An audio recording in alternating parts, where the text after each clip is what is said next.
Well, guys, I may have just made the worst real estate investment purchase ever in my life.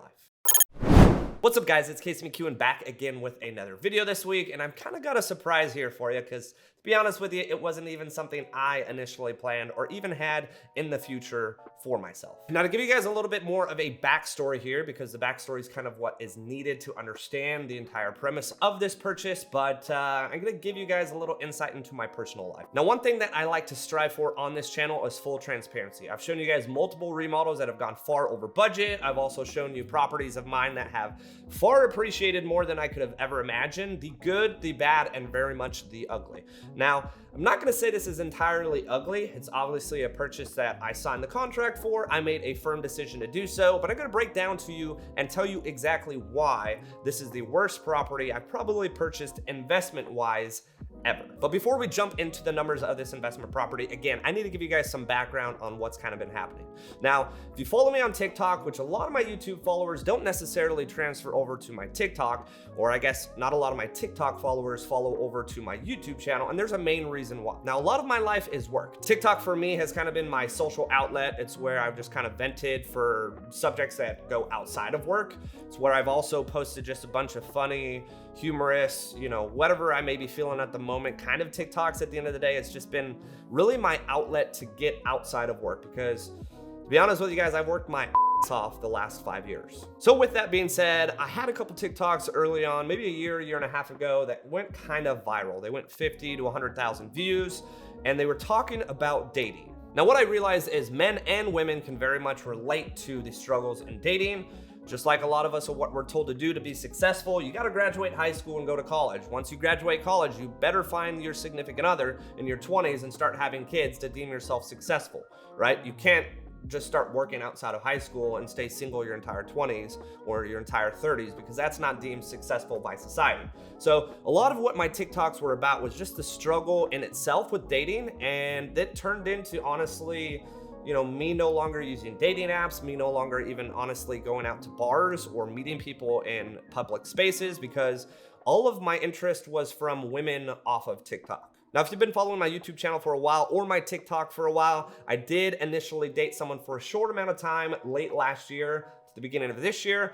Fortunately for me, it didn't work out, and I'm very, very thankful for that. I was the one that ended that situation, but TikTok has again come full circle and given me an opportunity to be with someone new that I am very, very excited to be able to see what our future holds. Now, if you're a consumer on TikTok, you're probably aware that the content on TikTok is not necessarily your localized content, meaning a lot of what I was creating was going out to women across the country. And in this case, I wound up meeting an individual in Florida. Now, we've been dating for quite some time now, and kind of the situation that we're in and the amount of times that I'm going to be traveling to Florida, this is going to kind of give you guys an understanding of why I did what I did. Now, in the long term, my life is definitely in Texas. My entire business is in Texas. All of my networking has been mostly in Texas, outside of networking with agents across the country. And then obviously YouTube and you folks that are watching are all across the country. But with her being in Florida, I'm going to be traveling almost every other weekend to visit Florida. And you can kind of assume the cost of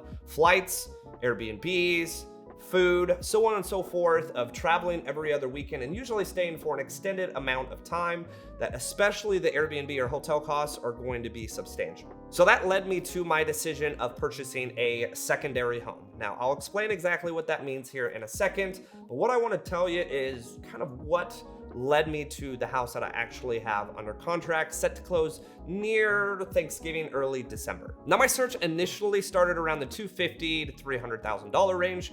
Give you guys an idea of location, it's going to be in the North Orlando area. Not as expensive as all of your places around Disney World, and it's not right on the beach, so it's not super expensive, but it's still very affordable and a potential opportunity long-term for a short-term or an extended short-term rental. So initially, my price point was $250,000 to maybe $300,000 tops. We started looking initially at homes that were in the 1950s all the way up to the 1980s. I myself have purchased homes here in the 1970s and 1980s, and both of those were full gut job remodels. One of the houses that we actually put an offer in on, with the market kind of slowing, and I'm sure you guys, if you're following the market, everywhere in the country is slowing down substantially. So heads up, if you are a buyer, you should be getting a relatively good deal on a house right now, unless it's a super competitive house, which not a ton on the market are right now. So we put in an offer on this house for about $270. It was listed at $290 after being lowered from $300. The seller, for whatever reason, did not want to budge whatsoever on the price, and lo and behold, 2 weeks later, it's still on the market. But she absolutely loved the house. It was a remodeled home on 1/3 of an acre. We were gonna have to add a fence. We were gonna have to update some windows, as well as probably touch up some of the shoddy work that this flip job did. And at the end of the day, I was pushing probably, even if we got an accepted offer, $315, $325 after all of the work that needed to be done. Now, because of the price being in the low 300s at that point, itching towards really the mid 300s, after wanting to start and be in the mid 200s, I started thinking that maybe there would be a new construction community that could kind of fill the needs of not really having to worry about any updates or any kind of additional work. The biggest thing for her and I was whether or not we're going to be fine with just a, very small lot in a crowded subdivision. Now, a lot of new builds across the country, in order to be affordable, or what would be affordable in that relative market, they try to squeeze as many houses into their lots as possible. That's obviously going to allow them to build more homes and be more profitable. So in this case, we're talking about a pretty small lot, a 50 by 115 lot.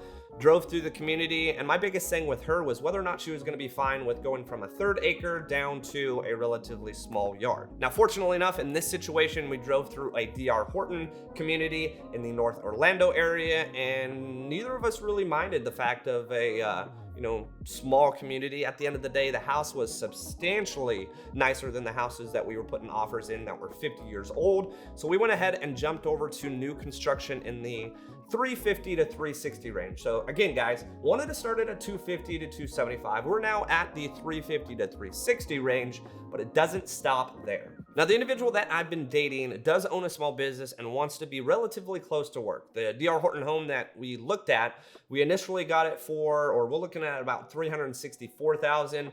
D.R. Horton at the time was a little negotiable down to $360,000. Also, being a realtor, and I made a video previously doing this, being a realtor, you can actually recoup a majority, if not all of the commission when you buy an investment property. So essentially what I was gonna do was I was gonna get a Florida licensed agent to pay me 90% of the commission. All they had to do was put their name and license number down on the contract, and they would pay me a 90% referral. So really any house that I was looking at, I was probably getting $10,000 to $15,000 in commission back, which I'm going to tell you what my plan with that is here shortly. So again, numbers, guys, 364 down to 360 on a D.R. Horton home, just a starter 3.2 with a 2-car garage. But we actually found one community that was even closer to work and was far more negotiable. However, the downside of that was the house that was a starter 3.2 with a 2-car garage was no longer $364,000. We are now up to $460,000. But guys, it doesn't stop there. Now the rest kind of gets a little bit better, and I'll explain that to you here. It's a starter 3-bedroom, 2-bath, 2-car garage home, but this particular builder wanted to play a little bit more ball than D.R. Horton did. As a reminder, guys, $4,000 off of the D.R. Horton. We're talking very, very basic, laminate flooring, granite countertops, 8-foot ceilings, just your very, very basic starter home. We went to a different builder that was actually going to be closer to her work and closer to family. We're talking 10-foot ceilings. We're talking quartz countertops. We're talking significantly upgraded home just altogether. An initial list price was $460. We got them down to about $410, plus the additional commission that this builder was offering. I was actually getting 2% more, which 2% of a $410,000, $415,000 house is north of $8,000 off. So we're talking, even with commission compared to the first house, we're talking at $360 versus $400. Now we're talking a much closer number. Now on top of that, the D.R. Horton home had a higher HOA. The D.R. Horton also had higher property taxes because that local area, they were actually pulling taxes for colleges. And the other area that we were looking at is not pulling taxes in a separate city so lower taxes. So truly, when I was comparing mortgage to mortgage on a $360,000 house versus a house that really initially started at $460,000, but I got it all the way down to about $410,000, the mortgages were less than $100 difference. So with that being said, we moved away from the D.R. Horton home to the nicer home, the closer community, and overall the community amenities are actually even nicer as well, with truly at the end of the day, basically the same monthly mortgage. So this is where it comes into play, where I truly made probably the worst financial investment property purchase I will ever make.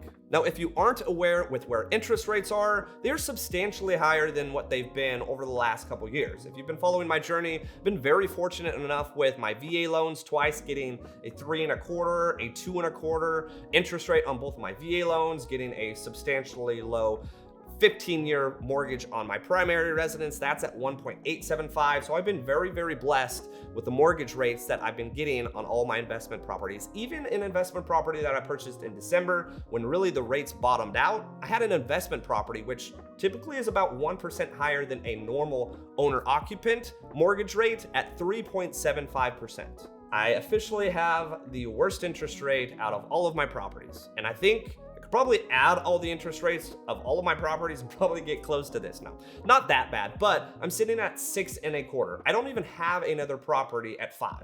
I don't even think I have another property in the 4s. All of my properties are sub 4s. Now, again, that's not probably normal. And, people, I would say moving forward may be very, very happy with an interest rate at 6.25, but it definitely affects your overall cash flow. So yes, interest rates right now are definitely not great. Now, another kind of unfortunate situation is earlier this year, the Fed decided to basically try to eliminate people from purchasing secondary homes. A secondary home allows you to buy a home for 10% down and essentially do what I'm doing, live there part-time and then rent it out or do whatever you really want for the rest of the time. However, due to the housing crisis and the housing shortage that we've been dealing with all of the early 2022, they went ahead and basically made mortgage rates the same as an investment property as it is for a secondary home.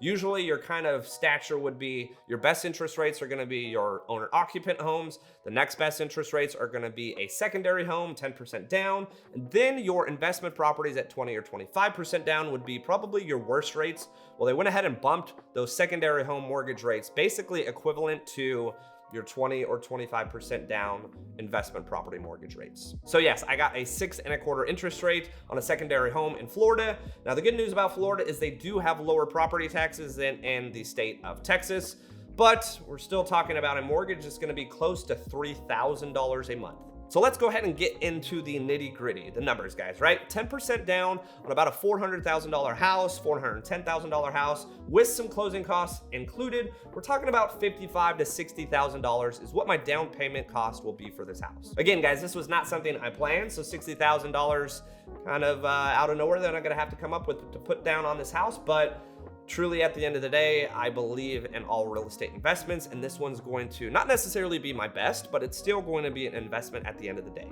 So yes, $60,000 down. I am gonna get about $20,000 back at closing. So really, if you wanna look at it that way, it's not really 60 grand, it's 40 grand, but that $20,000 that I'm gonna be getting as a commission check at closing, I'm actually gonna completely use to furnish the entire house. So yes, $20,000 to completely furnish the house means I'm gonna be using it as a fully furnished rental. Now, the downside of this community is they unfortunately do not allow short-term rentals. Now, there's a caveat here. The D.R. Horton home community would have allowed any short-term rentals. I could have had anyone come in for a long weekend, but there's kind of this gray area that people are doing with Airbnbs now. Now, a lot of people, what they limit short-term rentals is they're saying that, hey, you have to have someone in there for at least 30 days. Now, I don't think, honestly, there's gonna be any laws that come into play here that are gonna go ahead and even hammer down on this further, and I'll give you a reason why. So when you sign a lease, if it basically expires, you go month to month.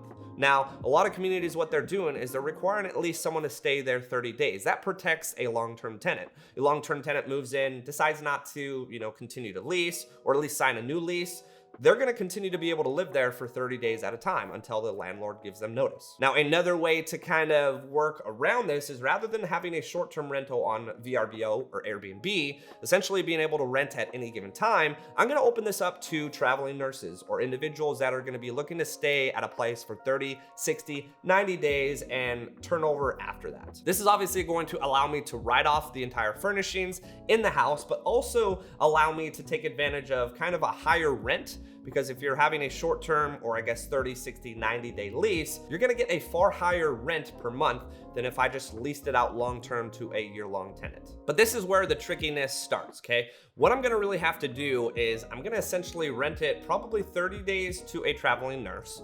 Then the next month, I'm gonna be coming every other weekend, then rent it out again for 30 days to a traveling nurse and kind of interchange back and forth to be able to save money on what I would otherwise be spending on Airbnbs traveling to Florida twice a month anyways. So one month I'll have my rent covered by a traveling nurse. Next month I will have a majority of my rent technically saved because I'm not gonna be spending, at someone else's random Airbnb. I'm gonna be actually staying at my Airbnb. And with this also, it'll allow her to come over and actually spend long weekends with me as well at our Airbnb. So technically, is there a better route here that I could probably cash flow better? Yes, I could have just, furnish this entire place, could rent it out full term to a traveling nurse or someone that's on a 30, 60, or 90-day lease and make far more than really what I'm gonna be making having really every other month off. But it's also, on the flip side, going to save me a lot of Airbnb costs of technically paying someone else's mortgage to live in their small one-bedroom and actually give me an opportunity to pay off my mortgage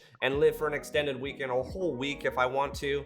I mean, I'm very, very fortunate enough to where my business is 95% remote at this time in the Dallas-Fort Worth area. So if I want to go for an extended stay in Florida, I absolutely can. So yes, long-term, it's a $410,000 secondary home in Florida, truly an investment at the end of the day. One perk about this purchase though, is it truly puts me right at my even number of $5 million owned in real estate. If you would have asked me 5 years ago, Casey, that you're gonna own $5 million in real estate, honestly, I would have just laughed at you. I didn't even really know much about real estate. I'd gone to some meetings and, meetups, read some books, watched some podcasts, wanted to invest on my first property in the $200,000 to $300,000 range, but I had no idea that my life would be where I am today, sitting on almost $5 million in real estate owned, and about half of that is equity. So yes, guys, I have officially made the worst real estate investment purchase of my career. Now, I've been very, very blessed with all of the previous purchases, honestly being a slam dunk at the end of the day. This particular investment property is a little bit of pleasure, just like my primary house. If you've been following my journey, I have an Airbnb built into it. I wanted to build my house, but kind of give myself a little bit of lax with having someone stay in the Airbnb and pay a portion of my mortgage. This is going to be a little bit of pleasure, being able to enjoy every other month in Florida with my significant other. So with that being said, I'm still very, very happy with the purchase, and I'm excited to be able to show you guys when it closes towards the end of the year. Thanks again for watching, guys. I have a ton of new content coming for you guys, so stay tuned. Make sure to like and subscribe. It really does help, and stay tuned for the next video.